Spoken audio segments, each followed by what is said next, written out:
All right, guys, will you bring some chairs up? I've got some special guests. This is going to be a lot of fun. First person I'd like to bring up is a guy I'm just getting to know, but as far as personally, but his reputation in the profession is huge. He currently makes over $200,000 a month. He is a powerful dude. Please welcome up from the back of the room, Mr. Kyle Pacetti. Come on up, Kyle.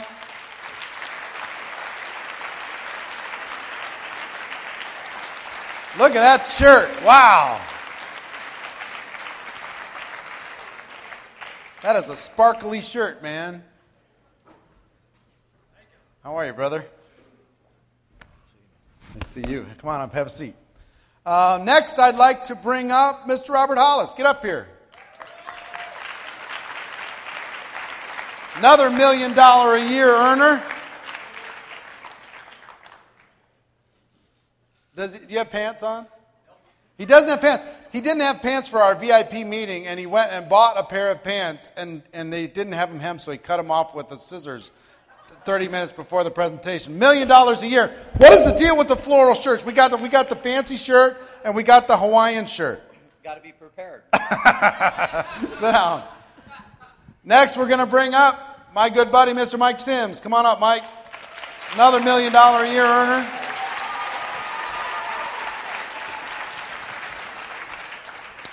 Next, we're going to bring up from Arizona, John and Tiffaney Malott. Another $1 million a year earner.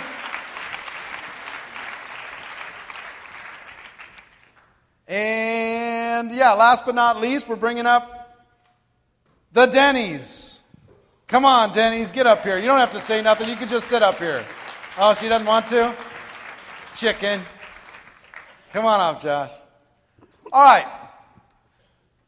I've known most of you a long time. I've known you a little bit of time, but I've known of you for a long time. Let's start with you.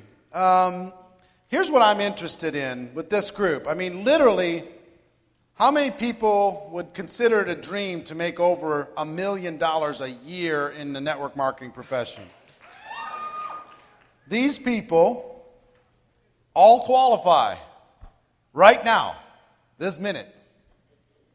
And what I would like to know, there had to be a moment in time when you decided, you know what, I'm going to really treat this serious. I'm going to go pro. I'm going to just really go from being a poser to being a player.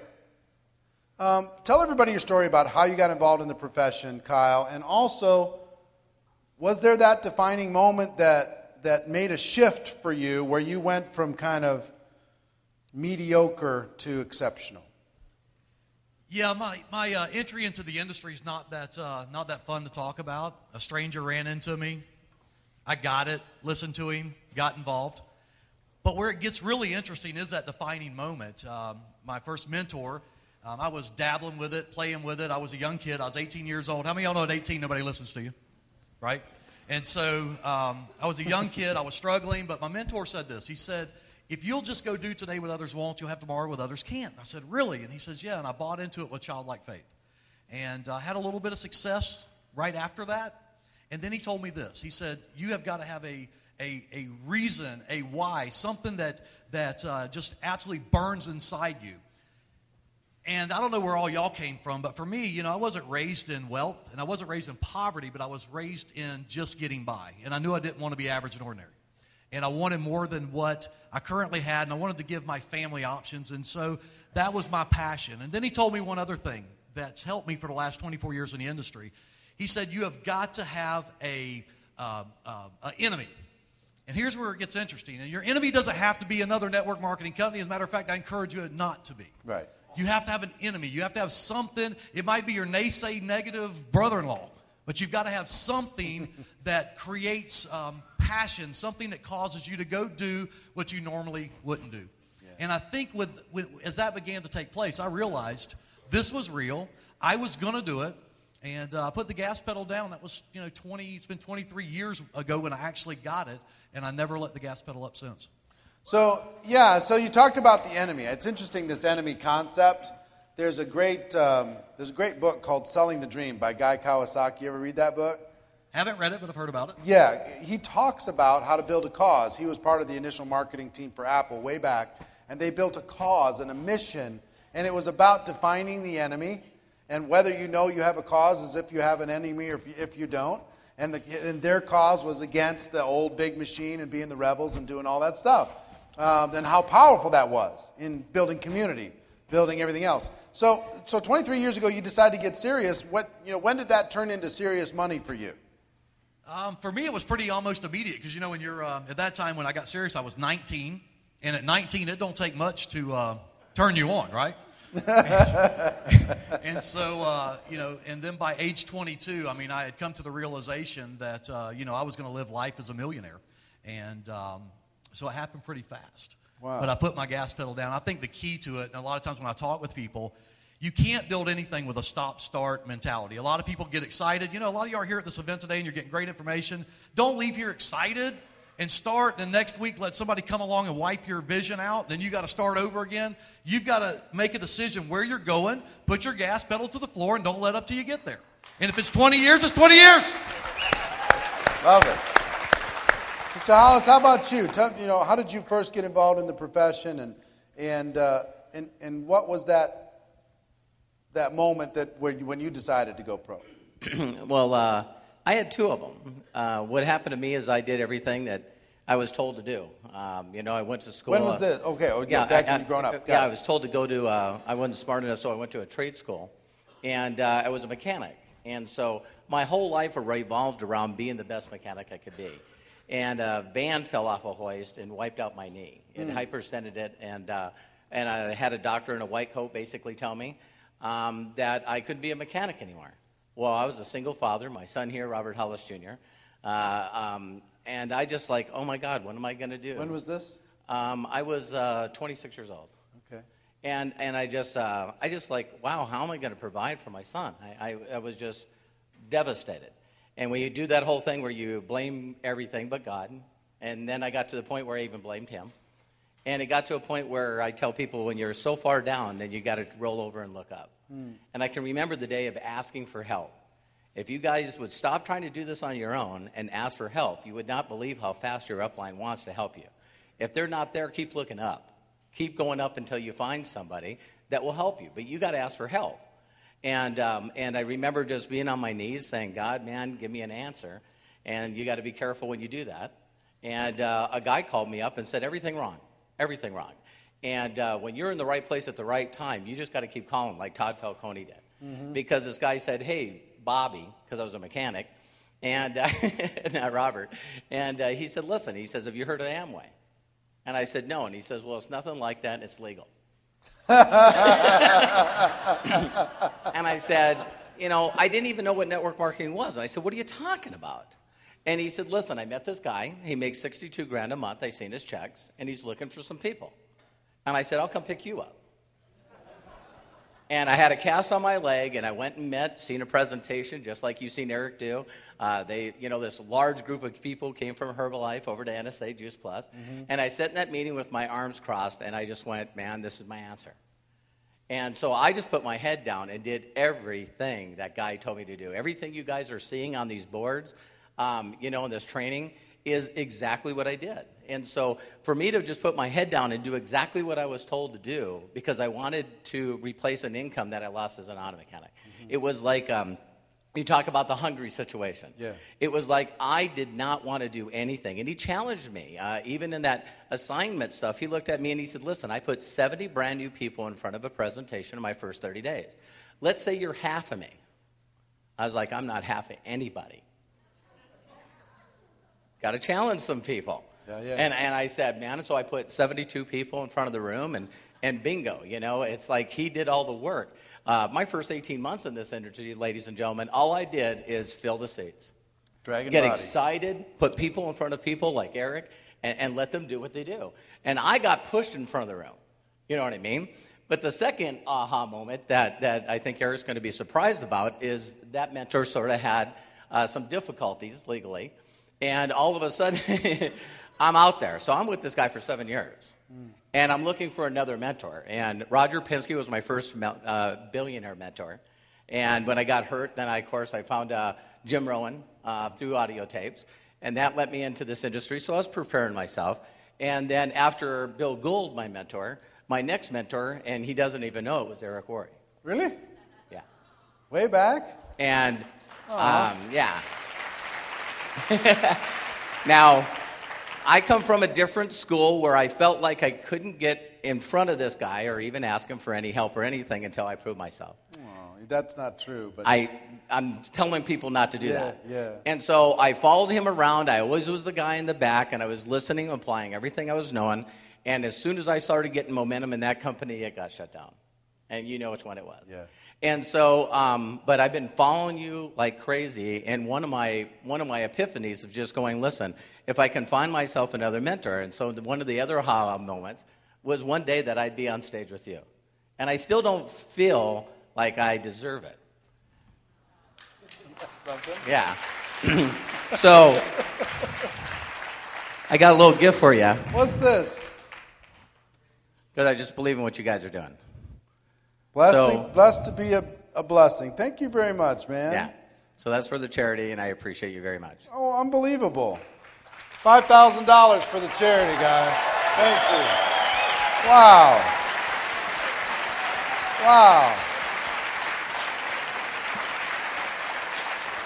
That's awesome. You didn't have to do that, but I will tell you it's a blessing that you're here. Isn't it a humble man who's making $1 million a year? There's so much you can learn from this man, but gosh, I'm blessed to be your friend, buddy. And to correct it, I'm making $2.2 million a year.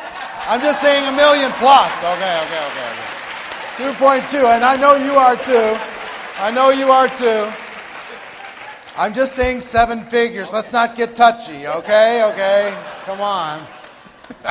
Build my confidence. I understand. Yeah, when you get to 5 million, maybe you can just come out of your shell just a little bit. Thank you very much. You're welcome. Mike, how about you, buddy? The question was what now? The question, how'd you get involved, and what was the moment when you decided to really go pro? What happened? Of course, I kind of told a story yesterday about how I was introduced to the industry, and it was just kind of happenstance. I saw a gentleman who was dressed very sharp and just striking up a conversation, and he basically invited me to a seminar the following day, and that seminar was 12 hours long, but it was a training on network marketing. I was bitten by the bug. I felt that this was what I was designed to do. When was this? This was back in the year 2001. And I got excited about what I heard. I didn't join that company that he was involved with, and I'm glad I didn't because it ended up getting shut down. But I found another network marketing company to get involved with, and I went full-time into that opportunity day one. And it was one of the craziest decisions I've ever made in my life to do that. I jumped out or left a job with no parachute. And so it's either make it happen or go back to work or starve to death. And there was a turning point, and I didn't talk about this yesterday, but after that first month of being involved and realizing there was a home-based business, not homebound, and I had to get out and do something, when I was struggling and I started to see my bills piling up, I knew that I thought about going to get another job just to kind of support myself while I was building my business. And so Enterprise Rent-A-Car, they had an ad in the paper that said, hey, we need young college graduates. And I said, hey, this sounds good. So I went to the interviewed well, and they invited me back to the second interview. That went well, too. Third interview, they never told me what the salary was going to be. But the third interview, they said, hey, we're ready to bring you on board. And they said, let's talk salary. I said, well, let's talk. And so they told me that my starting salary, they told me that I would be working 6 days a week, okay? Getting started off for the first 3 months, 6 days a week straight. And then they told me that my starting salary was going to be $30,000 a year, okay?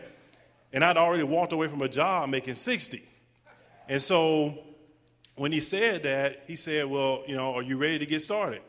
And I sat and I thought for a second, and I said, sir, no, he asked me another question. He said, are you ready to get started? I said, I'm not sure yet. And then he said, well, what do you see yourself with Enterprise in the next 5 years? And that was the straw that broke the camel's back. I told him, I said, listen, I'm going to be honest with you. I don't want to waste your time. I'm not going to allow you to waste mine. I said, unless I'm the CEO of Enterprise, I won't be here.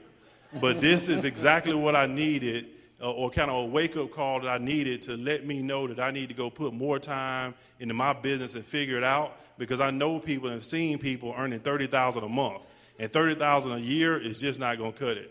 And I appreciate your time. So that was a kind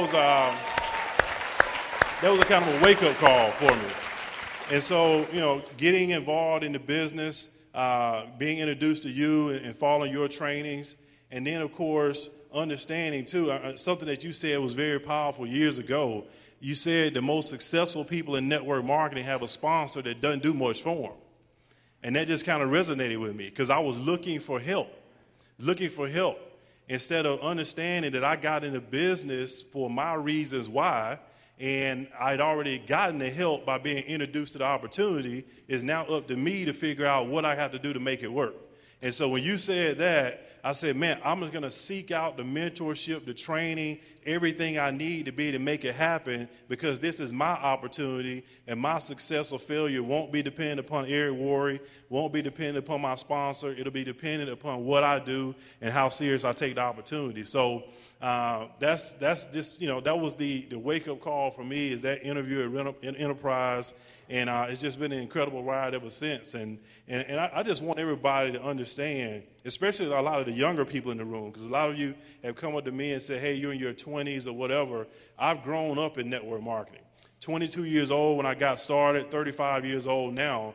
And, I take a look at friends of mine who are not involved in this industry, and they're on job 5, 6, or 7. And they're just still spinning their wheels. And at first, years ago, they were wondering what the heck I was doing. Okay? I had people on my job that I walked away from years ago that said, and they promised me that I would be back. And now they're not even at that same place of employment anymore. If you stick to your goals and stay focused on it, you can accomplish anything you want to accomplish. And of course, one more point as well. I was just at homecoming back at Auburn, where I went to school. And there are a lot of people who follow me on Facebook, who've seen the things I do, who know about the homes that I have and other things as far as my lifestyle, what I'm able to do for my parents. And here's what they say. They say that you're doing it big. That's what they say. You're doing it big. You're doing big things. You're just an amazing person. And my reply to them is, no, I'm not. I'm doing exactly what I'm supposed to be doing. I'm going out to try to reach my fullest potential and maximize my opportunity. The question is, what are you doing? Because I don't think this is doing it big. I think this is doing what I'm supposed to be doing. Mm-hmm. If I have my health, my ability, and the right mentors, then what am I supposed to be doing? It's not big. I'm supposed to be able to do things for my parents because I have the ability to do it. I'm supposed to be earning a lot of money because I have the ability to do it. I'm supposed to be helping other people do the same thing. I have the ability to do it. The question is, are you living up to your full ability? And I encourage everybody to do so. Good for you, Mike. Ms. Beverly. Not Beverly anymore, gosh. Beverly-Malott. Tiffaney and John and, well, all these guys go back a long ways. Tell us, you guys are married, but you were both in the business prior to becoming married. You got to know each other in the business. Talk about how you got introduced and then in your process of deciding to really go pro. Well, I'm Tiffaney Beverly-Malott. I was introduced to this profession in March of 2000, and I used to make jelly for a living.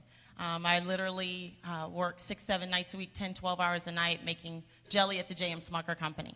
And I hated what I was doing. I worked on third shift and was promised a day shift, and it never came. So I took a trip with my younger sister, and I met a gentleman by chance who had his own business, and I'm a business major.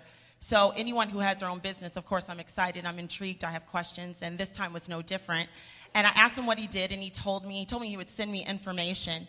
And I was so excited. I saw him again later, and I said, please don't forget me. Don't forget me. Please send me that information. And I was so excited when he said, oh, no problem, you'll get it. And my younger sister said, don't get excited. People promise stuff, and they never send it. And he actually sent it, and I grew up with a very low opinion of what I do for a living today. But it was something at that time that tugged on me, and I had to I had to go for it. And so I got involved on a very part-time basis, and my first month made an extra $1,000, my second month made an extra $1,500, and by my fifth month I reached the top of that company. And I was making more money part-time from home than I was making jelly. So I walked away from that job in August of 2000, and 3 years later, I had a six-figure income from home. And I'm only sharing that because I don't want anyone to think that he made it for me. Just have to clarify some things. People have a tendency to make assumptions, so just want to make sure that doesn't happen. And but actually, we met in the business. He was a speaker for me in my market in Memphis, Tennessee, and we became friends. And we actually we got married. And actually, when we got married, he was earning $250,000 a year. So I had my money and his money, and I was one of the happiest women around. So, but it was a great life for us. It was really great. My defining moments. The first one was a year after I'd been involved with that opportunity. I made a personal decision that affected the way people saw me, especially people in my leadership. And it was suggested to me because of this decision that I actually leave the industry, that people would no longer respect me. I proved that I wasn't a leader. I didn't have the character. And people told, I had one person in particular was very adamant about me leaving the industry. And it was so difficult for me to go through. I was only in network marketing for a year, and it was so hard. I actually, as much as I loved what I was doing, I actually considered it. But I got a phone call from you, and you told me that, I'm sorry.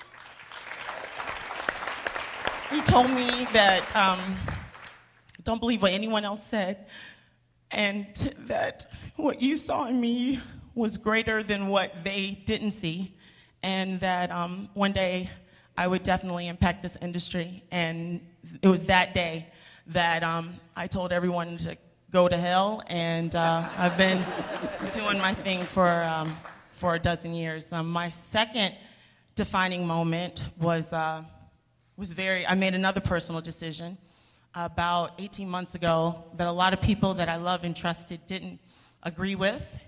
And I got backlash that I never, ever imagined I would get for my decision.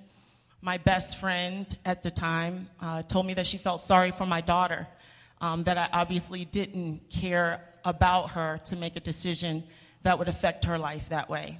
And that was my second defining moment, that I would go into phase 2 of being a network marketing professional, that I would put my stamp on this industry, and everyone who doubted me would always not just remember my name, but the people that I helped as well.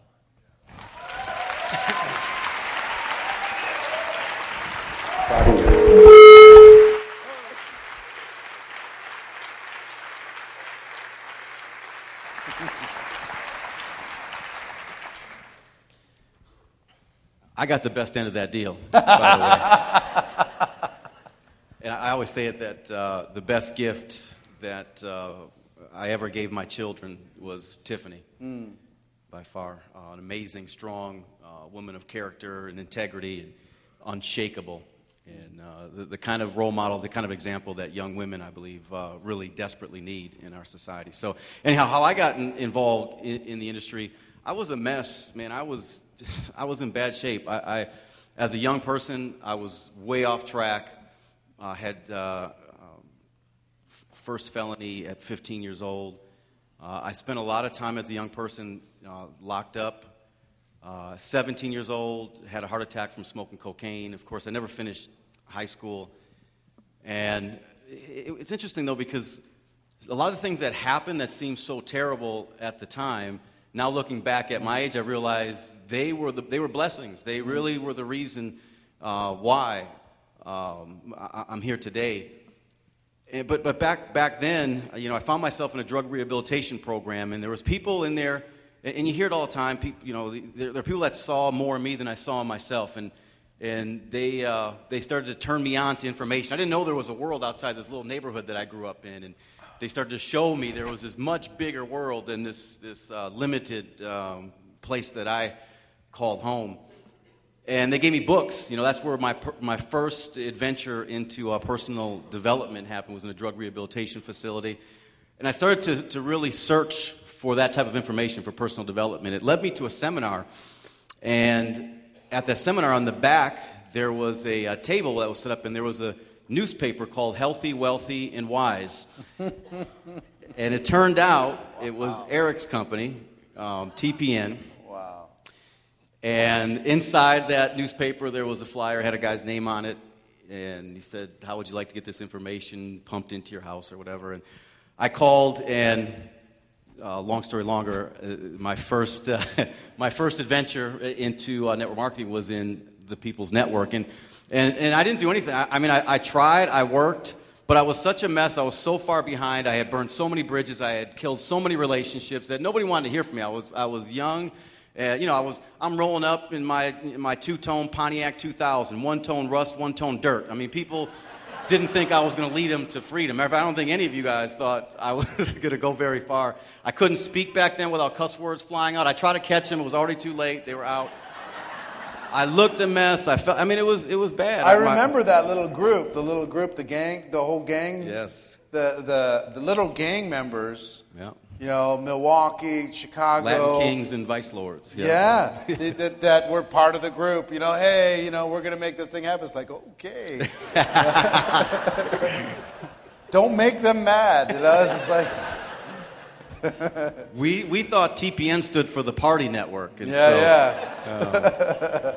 but that was where it began. It was really, TPN was the training ground. I just watched in awe everybody. I was the ugly duckling and all these swans and all this stuff. And everyone had these incredible stories and backgrounds. And so a lot of it was I was down on myself. I didn't think, how was I going to do it? People come from real estate. They had educations. And it was you guys that really said, look, none of that means anything. As a matter of fact, in TPN is where I discovered that maybe I had an advantage. And I believe it was you when you came to Milwaukee that said you could teach anybody business skills. You could teach anybody business skills.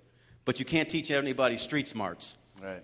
And it really started a little bit at a time, I started to believe maybe I did have an advantage. And I ended up finding myself in the company that, the merger, and I ended up in that company for 13 years. And it made around $4 million there. And for my first 6 months in the industry, didn't recruit anybody, made nothing happen. It wasn't until the merger happened I started to get a little momentum in TPN. My company was sold in 1998 to Prepaid Legal Services. So the companies merged together, and the organization from TPN ended up being, 95% of their sales today, something like that, comes from the old sales group that was merged into that company. So that's kind of the old, long histories of how we got to know each other. So anyway, just so you're not confused. So the two defining moments was, of course, I was a bum. I didn't want to be a bum anymore. And it was time to make changes. I had kids, and I had read, someone turned me on to a popular book. It said a good man leaves inheritance for his children's children. I couldn't take care of the one I had, couldn't take care of myself. I had some time to think, locked up in a small room, and it just replayed over and over in my head. And I made a decision in that room that I would turn my life around. I would never, I didn't touch a drug again after that.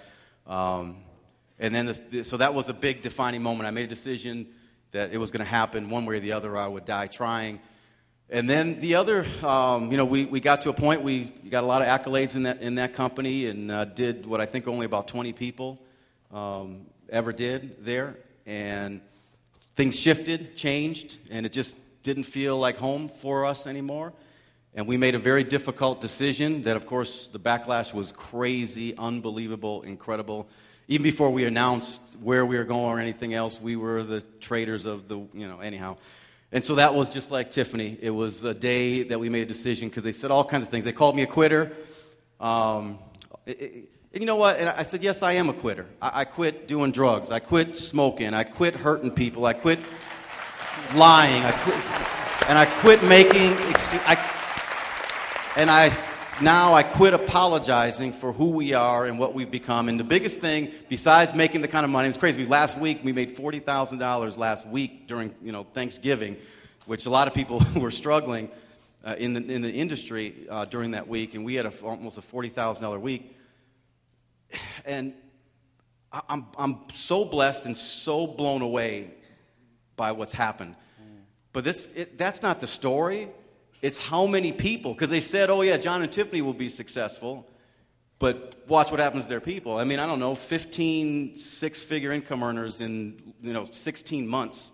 Yeah. And so it's not our story, it's their stories, the people that we've been able to attract and help, and you get the story. But thank you so much. Let me give,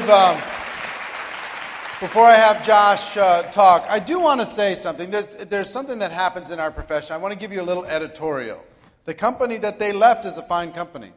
It's an amazing company, and there's people in this room that are successful with that company, will continue to be successful, will go all the way to the top, $1 million and beyond. This was a personal decision that they made for themselves at a point in their careers that sometimes happen in this profession.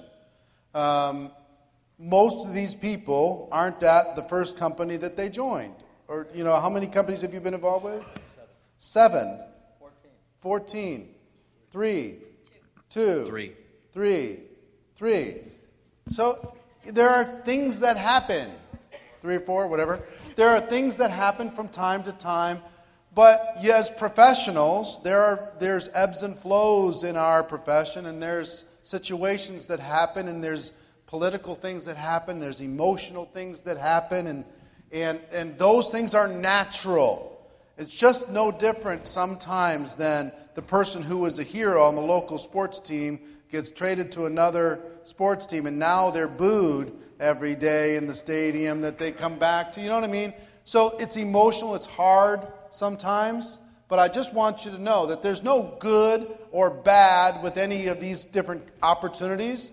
You can go all the way to the top where you are right this second. You don't need a shift in order to be able to do that. But if a circumstance comes up, or a company blows up, or there's an integrity issue, or something happens, then your skills will still take care of you. Your skills will still make a place for you. So I just want to make sure that everybody has kind of a solid understanding of that. Fair enough?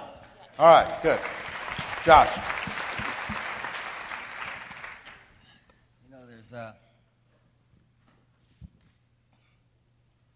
The first one, I was growing up, I just didn't do a lot of the right things. They say go to school, get good grades, and all that kind of thing. But I made a lot of mistakes in high school. One of them being that I didn't go.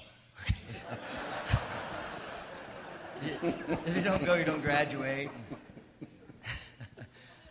So I was just on a bad path, and I was running fast, and I got caught up in drugs and gangs. And the thing that really stopped me was I answered an ad in a newspaper at 17 years old. I'm like, I got to go probably do something else. This is not going to work out well for me. And I got involved in the profession of network marketing. And it was for the first time in my life that I was opened up to the idea of books and tapes. I hadn't even read a book. I don't think I'd ever finished a book to that point. I could read. I just hadn't finished a book. And I was meeting these people who were successful, but they had this glow about them, like you all do. That's what I love about being in an environment like this, where there's this positive, amazing energy. And I just got caught up in it. I thought it was a job. I didn't even know it was network marketing. But when I saw it, I bought in. And I basically, for a year, quit everything I was doing. I showed up, and I showed up, and I showed up, and I was learning. And I was learning very quickly. However, I wasn't having any success there. So I got a little disillusioned and got in trouble. And long story short, I ended up getting arrested. And I saw all the people that were around me, and I'm like, I don't want to live this way. And I started reading like almost every book I possibly could, because even though I saw the profession, it was that introduction to it that got me to start seeking. Because now I have this time, and I started reading everything and listening to everything, and I read every spiritual book I could get my hands on, and I gave my life. When I read the Bible, I said, "This is my truth for me," and I vowed I was going to change my life. And I was in this machine shop. When I came home, I started working in this machine shop. I woke up at 4 o'clock in the morning, got in my truck by 4:15. Punched that time clock by 6. I worked from 6 to 6. And I remember, I'll never forget this.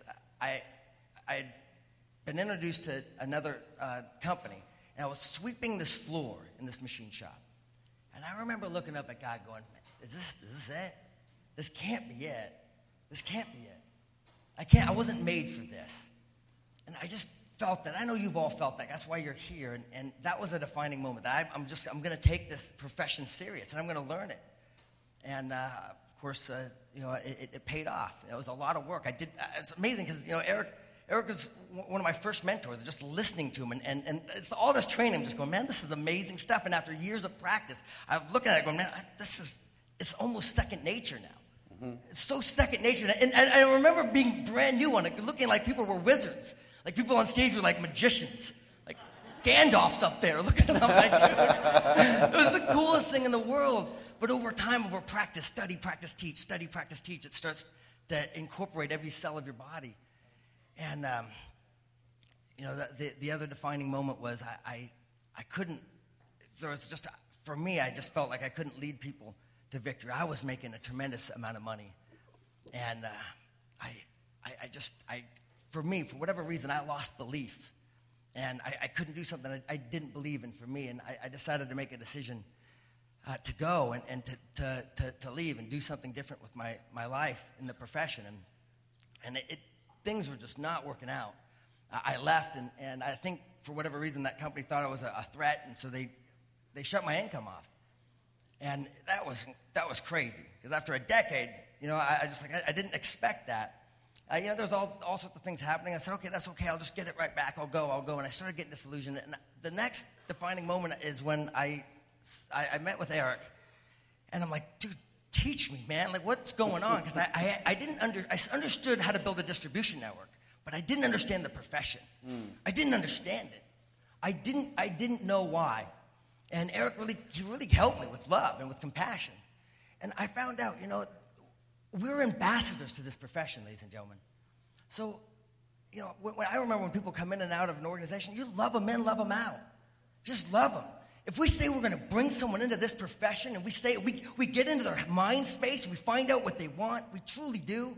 We find out what moves them, and we say, hey, yeah, I'm going to help you. You got to mean it. Not just, if I earn an override off you, then I mean it. That's not okay.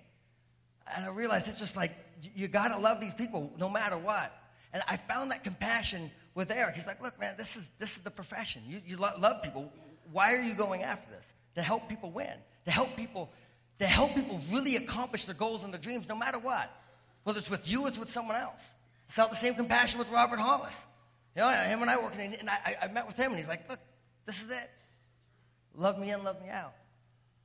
And that was a defining moment going, you know what, no matter what, if I have the blessing and opportunity to work with somebody, I'm going to love them regardless. I'm going to do everything I can to help them, whether they happen to be a part of something that I'm earning income off of or not. And that's about being an ambassador to this profession. When someone leaves you and they say, man, I love you. I maybe it wasn't for them, that particular thing, but I am passionate about this industry because I met your name. And so that's my...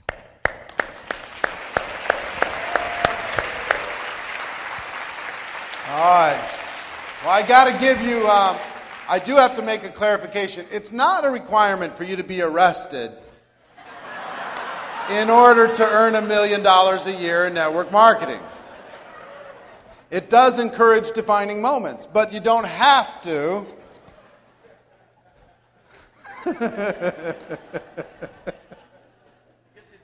It gives you time to think, yeah. When I look at this group, and I've had the privilege of interviewing and knowing dozens and dozens and dozens and dozens, and probably 100 people who've earned $1 million or better in a year in network marketing. And that's an astronomical number, folks. And it's an astronomical number. 6 figures is a great income. Multiple 6 figures is a great income. You can have a good life. You could do all that other kind of stuff. But $1 million, there's a unique kind of characteristic within the group of people that have figured out a way to get to 7 figures or better.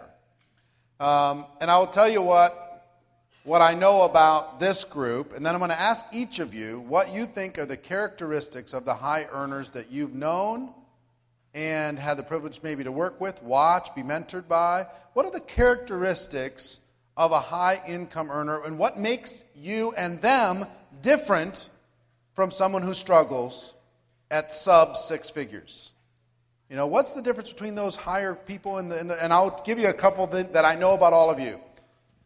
Every one of these people are a student of network marketing. From day one, they were a student. These are this is some of the best in the class, not in pre-existing talent and skill, not in influence and power, but in being a student. You know, when Mike was up yesterday, everybody was saying, dang, Mike is tearing it up. Let me tell you something about Mike. From day one, he was an exemplary student. He went to work. If you said, okay, this is what needs to happen, he said, I got it. He'll call for a correction here or there, but he was nailing it. So a student is one hard thing. Second was they had passion. They had passion, different kinds of passion, but you could feel it. If you got close to them, you could just feel the passion in them, the fun in them, the excitement, the energy. That's the second. Third is they worked their face off. They worked their butts off. And in comparison to what other people might think, their work is their fun because it's passion. They have balance. They have lots of different things going on. But work isn't work to them. It's not like going sweeping that floor. Their work is pouring themselves into another human being and that other human being growing bigger and stronger. And how can that get tiring? You know what I mean? So they work hard. I mean, hard work will take you a long way in this profession. But passion, hard work, and being a real student of the profession. Why don't you guys comment on that and any other attributes or just anything that might come to your mind of the high income earners that you've observed or seen in the profession? Well, I think, all of them that I've been around have all been very driven. And what's really interesting, they're driven in two ways. One, they're driven by something monetary for themselves or maybe even materialistic. And then secondly, they're very driven by people, meaning they want to sow into people's lives. You can actually see the emotion in their eyes when someone hits a home run in the industry. They get excited, and I mean, they get emotional about it. And when you see that, it's kind of like, I always tell people that's their high. That's their drug of choice, is to go out and help someone change their life. And so that's a big one. And I heard you say work hard. I don't know a top income earner that doesn't work hard. Right. Okay? You have to work hard. But here's something else you'll notice about all the top earners is they work hard smart. There's a difference between working hard smart and hard dumb, right? Working hard smart means you work extremely hard, but every step you make, every move you make was made with purpose. For example, most of your top earners will never do a call of any type without someone else on the call that they're training while they're doing that call. They won't go do a presentation of any type without having someone with them that they're training while doing that presentation. You're looking to duplicate yourself into people constantly. Another thing I'll tell you about the top earners is they never make a move that's unduplicatable. Very interesting. They're very methodical, very thoughtful. They don't try to be creative and test things. They literally make sure everything they say, everything they do, every move they make is something that the average person can do. You see, this isn't an industry about, all of us are special, but it's not about the special people who only have big degrees. Listen, I ain't got nothing behind my name but JR, and that's because my dad's senior, okay? I don't have big degrees. And most of these guys have bailed out of high school too, yeah? And so you don't have to be brilliant to do this. And most of the people that come into this industry are not big, educated, and got a degree in marketing and all this. They're normal people. And so we've got to make sure what we're doing, normal people can actually go do. Make sense? Now, one other question. Pass the mic, but if you think about this, I want to ask the rest of you. Answer that same question, but also, is there anything about the top earners that would surprise this audience? That, it's just kind of you're aware of, but it would surprise them. It wouldn't be one of the usual motivational, 3 or 4 things. Just think about that. But go ahead. The one thing that I realize is, again, monetary gain. I was so broke I couldn't pay attention. And it was I just needed to make sure that I needed to make money.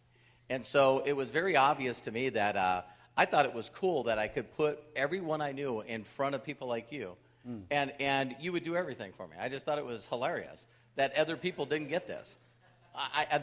And so what made my group grow faster, of course, as soon as you produce a DVD, I can guarantee you I was one of the people that bought the most of them. You know what I mean? I just knew that I could say as little as possible to many people as I could and get them in front of an effective presentation. And when I seen people, and you, every one of you have leaders that have effective presentations, I would suggest that I did exactly what Eric did. You know what I mean? I took videotapes and put them in the 7-step process of the presentation, and I had every one of them keyed. And when I could do the intro, I let my mentor do the rest. And then the intro, and then the industry, the profession, and then I let my mentor do the rest. And I constantly just did that, and it was duplicatable. Everybody goes, geez, the guy can press a play on a VCR. I can do this, you know what I mean? And everybody else wants to be that. And what really changed for me is all of a sudden my mentor challenged me, which is a great story, and I wanted to be on this Knights of the Round Table. He had these 5 special children that he had, and I needed to break into this this cult, you know, and needed praise and recognition, and which is a great phrase, you know. Sometimes people work harder for praise and recognition than a check. Yeah. Make sure you reward your people. Yeah. Make sure you tell them they're doing a good job. And so he challenged me. He said, pick a city that we're not in and go there and build somebody a check. I was like, what? That was one of those things that I knew he said the whole entire time, GTR, get somebody else results. And I thought, all right, so you want me to get somebody else a pin position. I'll go do it. And I ran an ad in the Detroit Press.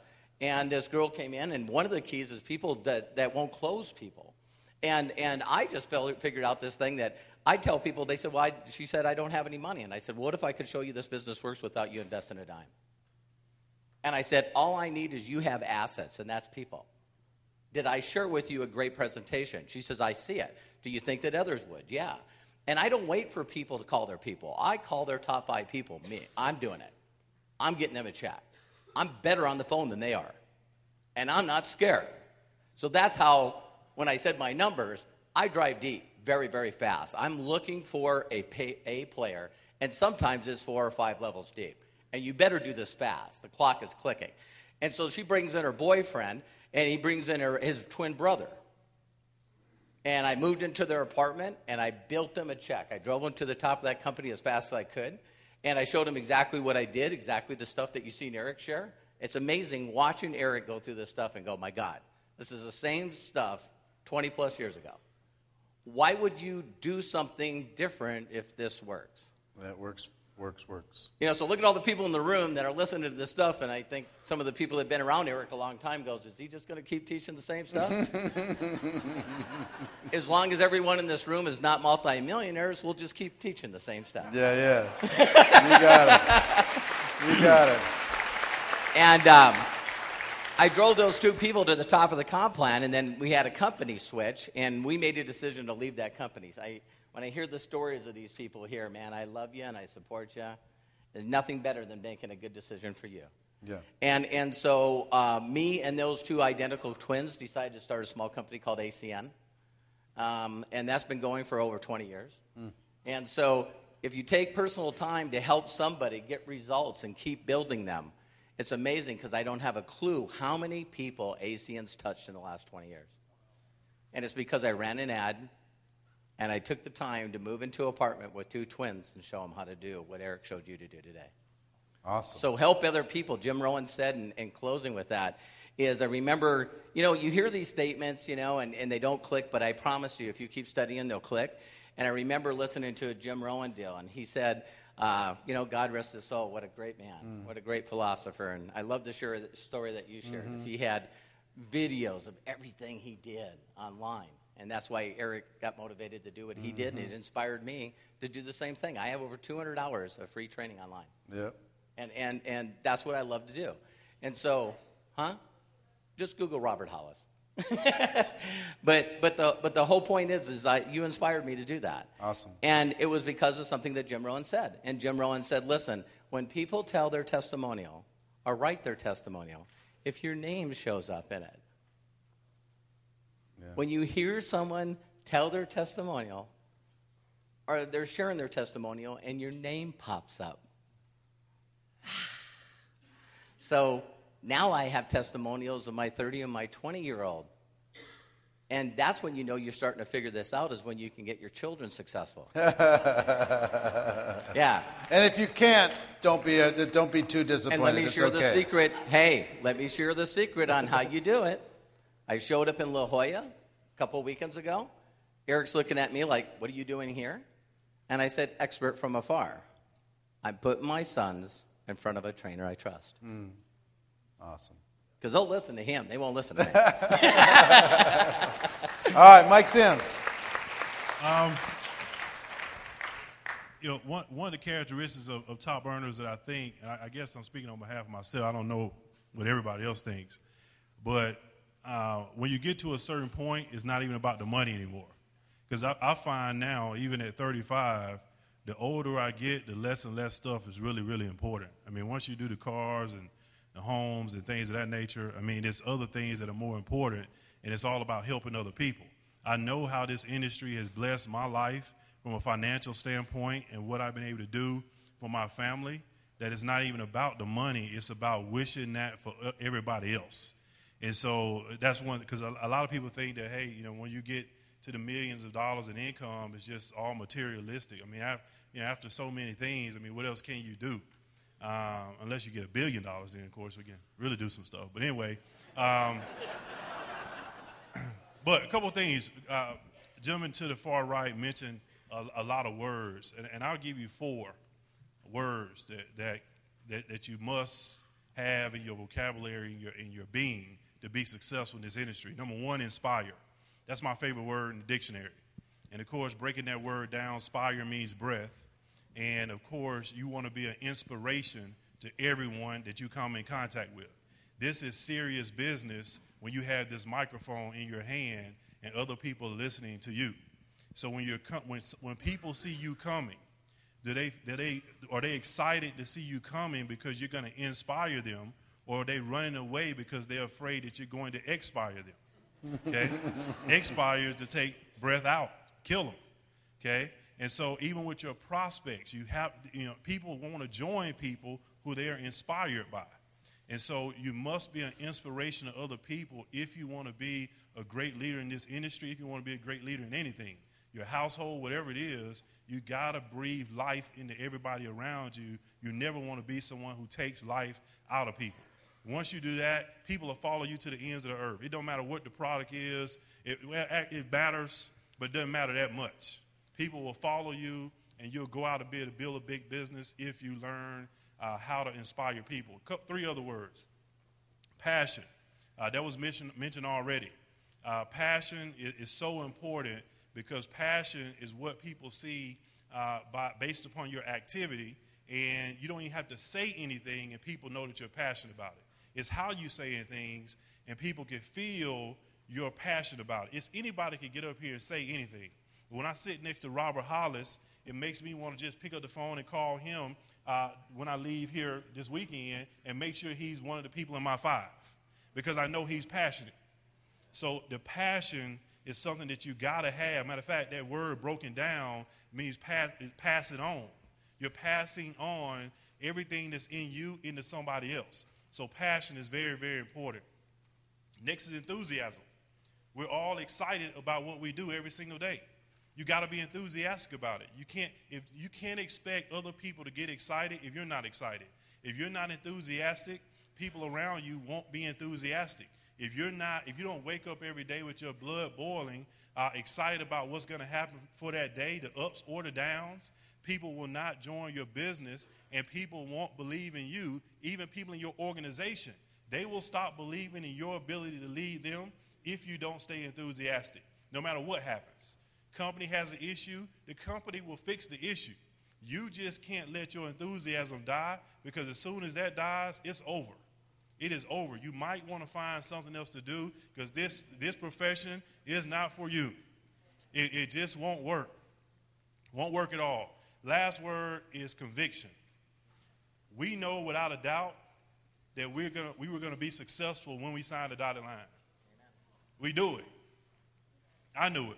When I went to my first meeting, I said, I'm going to be walking across the stage. Matter of fact, my first testimonial, they invited me up to the stage, and I was surprised. I hit, it was a position called director or something like that.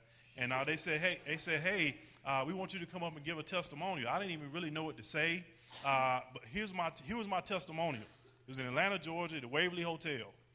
I said, my name is Mike Sims. I've been involved in the company now for 4 months. I'm excited about hitting the position of director. Most of you in here don't know my name, but you will, because I'm going to be walking across this stage so many times you'll never forget it. Okay? That was my testimonial.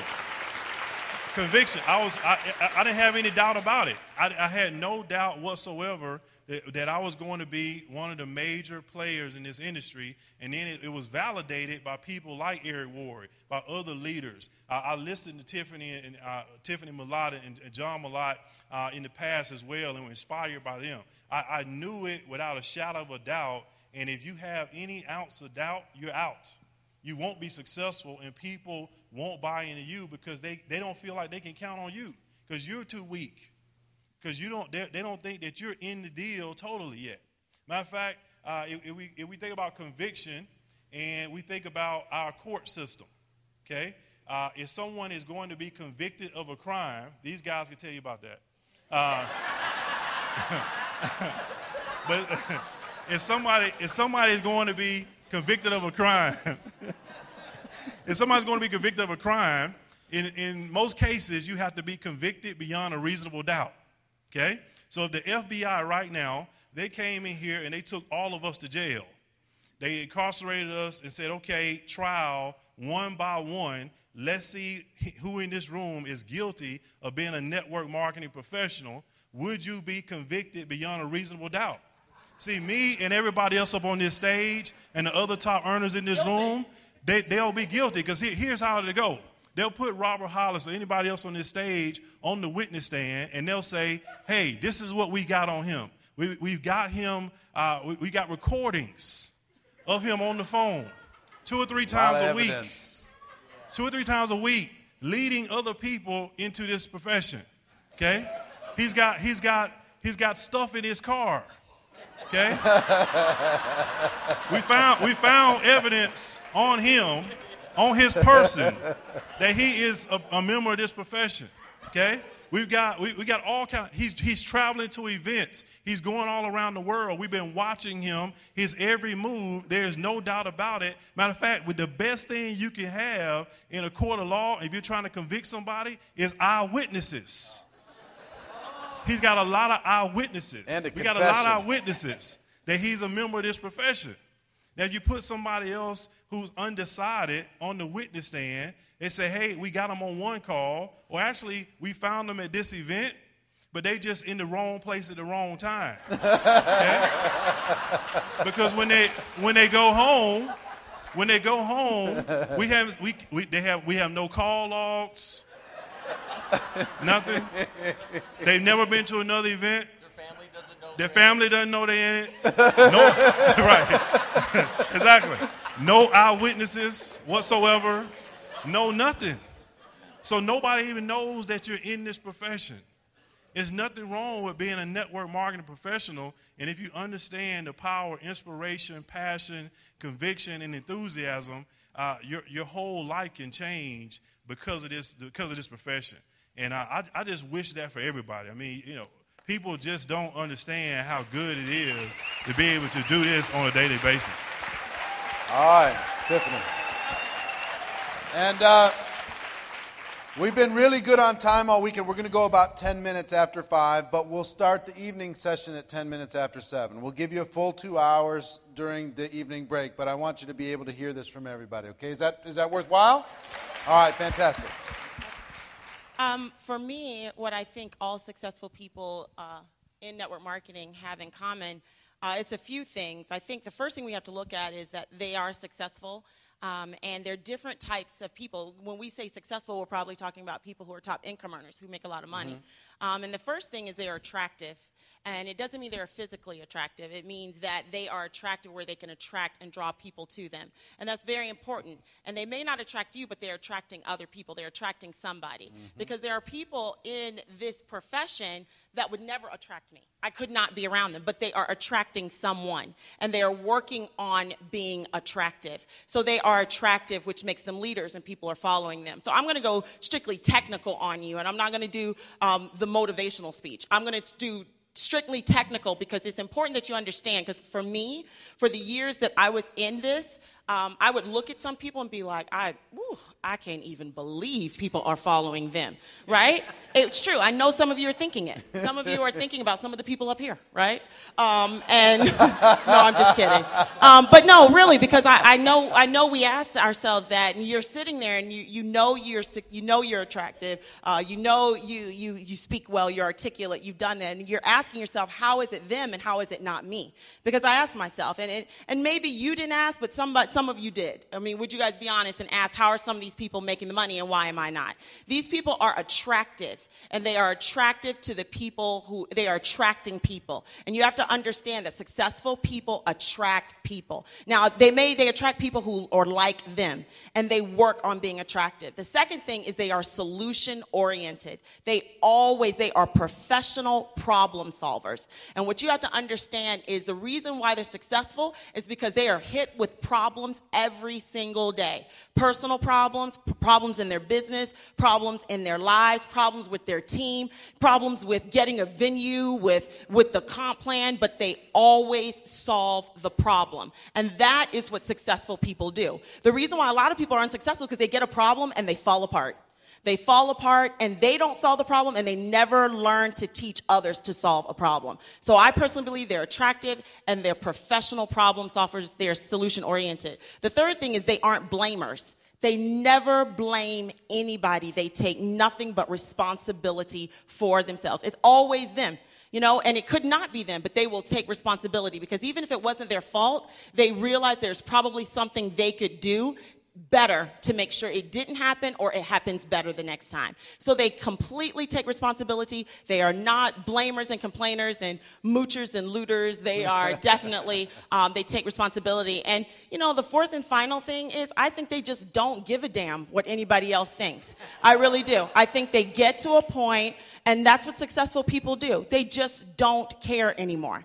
And I know that's what helps them become successful. Because when you're constantly worrying about what someone thinks about you, what they're saying about you, what they say, what they feel about you or what you're doing, you cannot be successful when you're worrying about somebody else. And successful people in this industry, because we all up here, we look different, we all are different. I promise you, they're making jokes about Josh and John having criminal backgrounds. I promise you, they do not care what y'all think about their criminal background. Do you understand what I'm saying? They could care less. And they stopped caring before they were making 7 figures a year. Do you understand what I'm saying? So they don't care. So for me, if I was just going to just give you some bullets and what you want to work on, they are attractive. I always say that you must become more attractive so people become attracted. You must become attractive so people are attracted to you. So many people just think it's the product or the comp plan, and you said it earlier today, people aren't joining our company, they're joining us.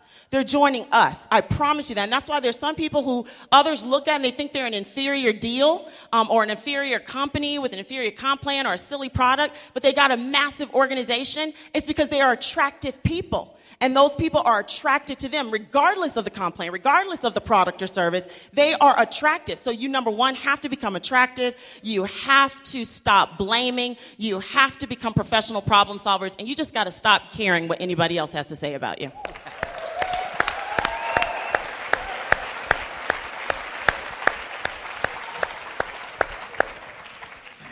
She's the brains and the beauty behind the Malott organization. Everything they said, of course, it is. It wasn't that long ago that I realized there was one, and I'm going to articulate it the best I can, that I find that people that go to the top, they have this ability to hold on to two contradictory beliefs at the same time. And those two contradictory beliefs, it's faith and it's facts. And here's what I mean by that. it's easy to have faith when everything's great. You know, we're all hallelujah when, you know, the bank account looks good and the kids are behaving and everything's great. Everyone's faithful then. It's more difficult to have faith when you go to the ATM and you got to pray over the ATM to get $20 out of the thing. Some of you know what I'm talking about. And it's difficult to have faith when you start a business and you think everybody's going to join and everybody's shutting you down, calling you names, and thinks you're crazy.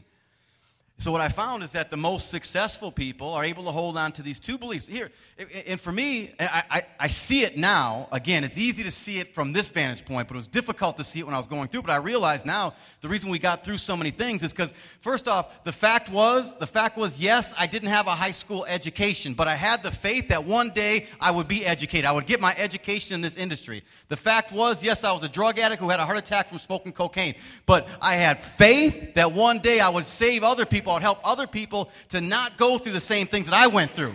That we would clear the path with the machete so other people could get on it and wouldn't be subjected to the things that we were subjected to. You guys with me? The fact was I had a crappy car, but the faith was one day I'd be rolling in, one of the cars that are in the driveway today. So those were the two contradictory beliefs that I think most successful people somehow hang on to. We're all dealing with stuff. Whether it's divorces or health issues or financial issues. The difference is some people know that's the fact of the situation, but I'm rolling regardless. I'm going regardless. I cannot use my responsibilities as the excuse not to be successful. It's time to start using my responsibilities as the reason to become successful. Yes, I got kids. That doesn't mean I'm going to use them as I can't go to the presentation. I can't, we got a crazy 3-year-old tangled up, incredible, beautiful, wild child. And we take her everywhere with us. It'd be real easy to say, look, we couldn't be here this weekend. We're in the Cayman Islands, and then we got to go to Florida on Monday, and then I guess it doesn't sound so bad now that I'm saying it, Virgin Islands. But in the airport, like Cody will have a meltdown in the middle of security, and it'd be easy to say, look, we couldn't make this trip because we were already on that side of the country. To come all the way back here to get this, it would have been easy to say, look, we're going to hang out in the Cayman Islands and we're just going to go and we'll catch you the next one. But again, it was that faith and using our... I never want to look Cody in the eye later on, or any of my girls. My oldest daughter, she went through hell with me. She was in the house when I was being arrested. It was her face crying that was replaying over and over in my mind when I was locked up in this little room. She was the one who drove me. She went through hell as I was coming up and trying to find my way. And I got 4 daughters. Yes, pray for me. My punishment for being a rotten teenage boy. But now I can look them in the eye and I can say, look, they know that the sacrifices, they know that the things we're doing, these were the facts. This was the neighborhood we grew up in. I didn't know much different. This was the circumstances, but I kept looking outside of my circumstances. I kept looking for mentors. I kept looking for the right people. I kept getting in trainings like this. I stopped making excuses, started taking responsibility. I knew the facts were the facts, but I had the faith that I could change those facts over time. Thank you, guys.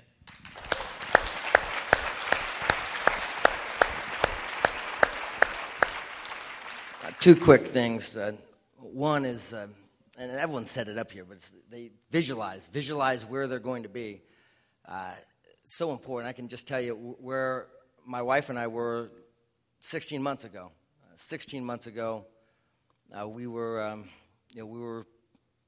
on food stamps. It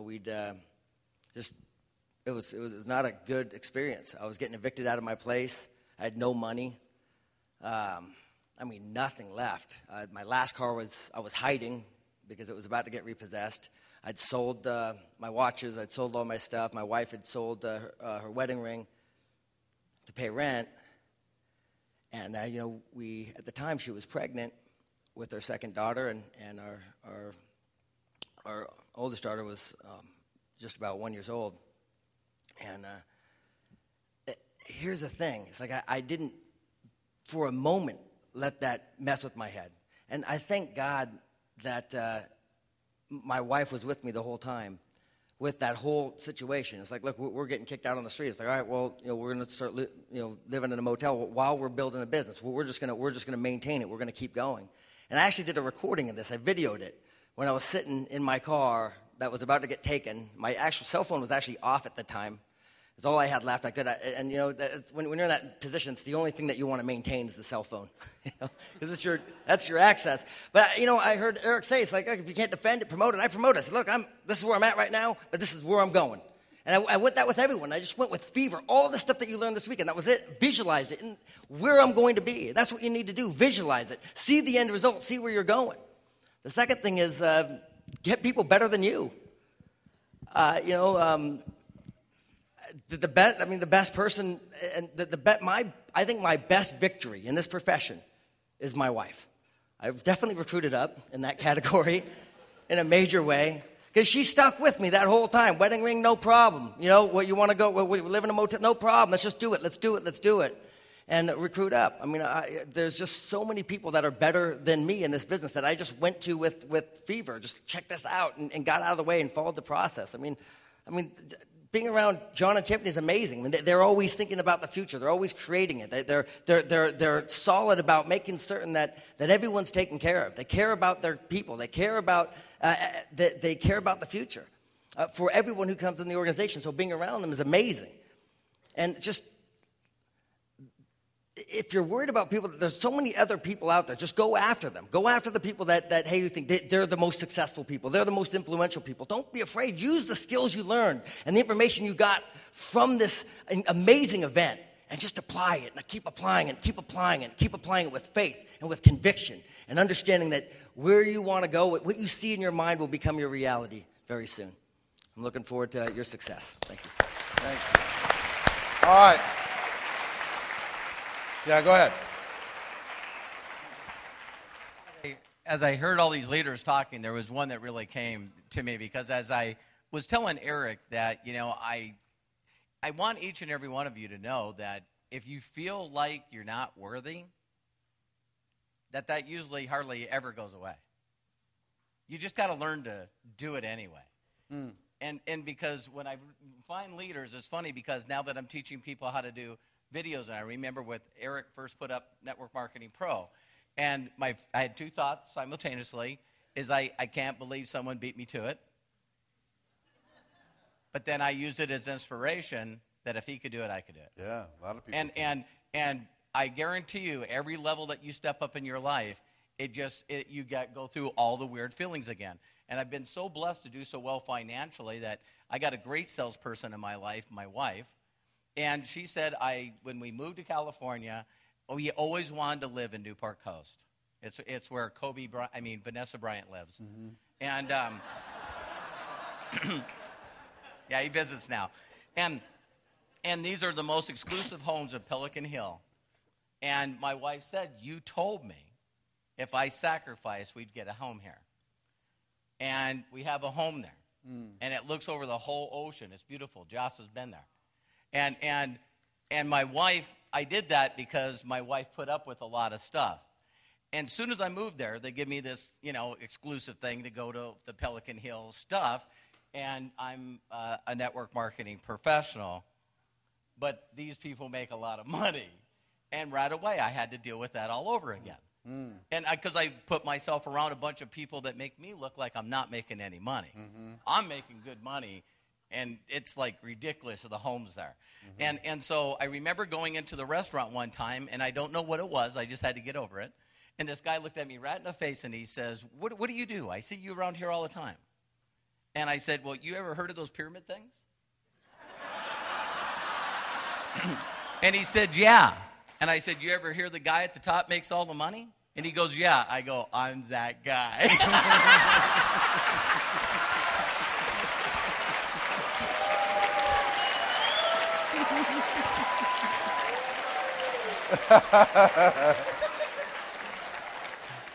Let me tell you something. You can use that.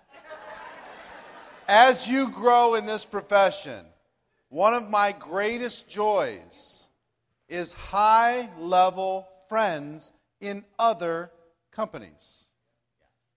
Peers, colleagues, friends, people that we can have conversations that you can't necessarily have with your downline or your upline. We can talk about some real stuff. We can mastermind together. These are long-term. I mean, we're getting to know each other, and I promise you we're going to be long-term friends. But, I mean, we've been together a long time. Some of the people in the room, we've been together a long time. That's joy for me. Some people are so shallow-minded that if they're not in your downline or your upline, they're not a friend. We're in a profession that if we lock arms together, we're unstoppable. We're just unbelievable. So anyway, give these guys a big round of applause, would you? Thanks a lot, guys. Appreciate it, man. Thank you.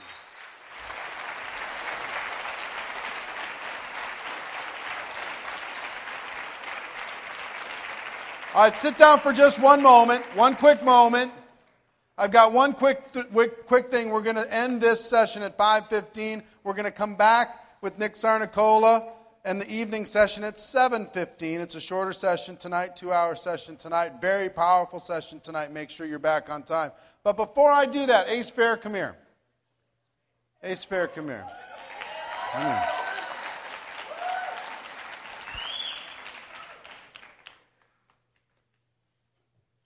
I'm about to give Ace a gift.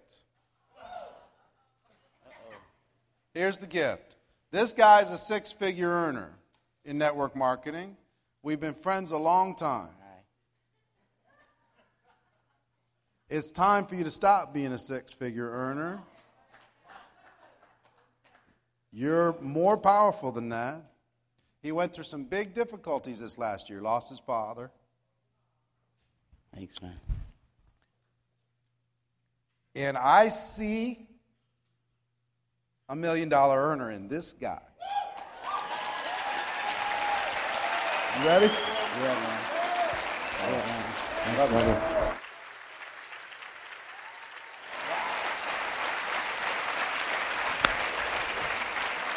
All right. I'll see you at 7:15. Love you all very much. Enjoy your break.